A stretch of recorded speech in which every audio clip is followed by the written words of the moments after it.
nouvelle pour les parents qui attendent un heureux événement. Le nouveau congé de naissance devient une réalité à compter d'aujourd'hui pour toutes les familles dont l'enfant est né à partir du 1er janvier 2026. Il va permettre aux deux parents de passer plus de temps avec leur nourrisson sans perdre trop de revenus, Barthélémy Philippe. Oui, le congé de naissance remplace le congé parental. Il pourrait être pris par les deux parents dans la continuité des traditionnels congés maternité et paternité. Sa durée jusqu'à 2 mois pour chaque parent. En ce qui concerne la rémunération, la sécurité sociale prendra en charge 70% du salaire le premier mois, puis 60% le second mois. Un montant toutefois plafonné à 2220 €, puis 1850 € net, que les entreprises des salariés concernés pourront compléter en fonction des accords collectifs.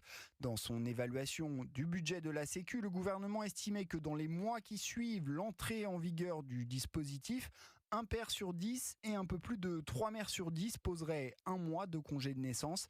La grande majorité des pères reprendraient le travail à l'issue de ce premier mois. Selon les estimations du gouvernement, seuls 3% d'entre eux profiteraient d'un deuxième mois consécutif, contre 30% des mères. Barthélémy Philippe du service économie de